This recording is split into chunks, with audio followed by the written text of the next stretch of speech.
राजा विक्रमादित्य और तांत्रिक का मायावी खेल।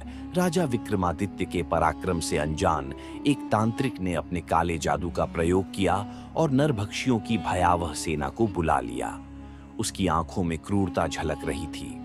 तांत्रिक ने गर्जना करते हुए आदेश दिया, इस योद्धा को टुकड़े टुकड़े कर दो, इसे नोच कर खा जाओ। नरभक्षी गरजते हुए विक्रमादित्य की ओर बढ़े, लेकिन राजा के क्रोध की कोई सीमा न रही।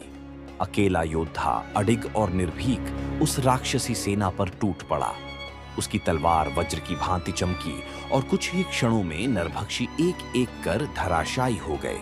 चारों ओर रक्त बह रहा था और भयावह राक्षसों की चीखें गूंज रही थीं। इतनी विशाल और भयंकर सेना का अंत होते देख तांत्रिक दंग रह गया। उसे एहसास हुआ कि विक्रमादित्य साधारण मानव नहीं, बल्कि परम पराक्रमी योद्धा हैं। जैसे ही राजा ने तांत्रिक की ओर कदम बढ़ाए, वह अंतर ध्यान हो गया और फिर प्रकट होकर अट्टहास करने लगा।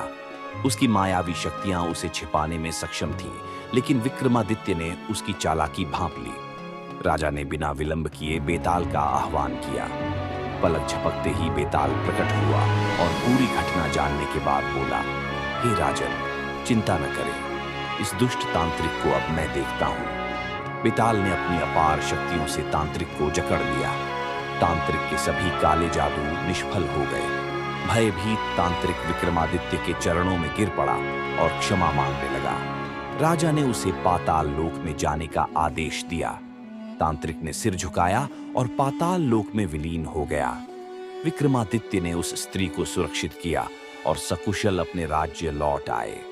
जय विक्रमादित्य। चैनल को सब्सक्राइब करें, वीडियो को लाइक करें।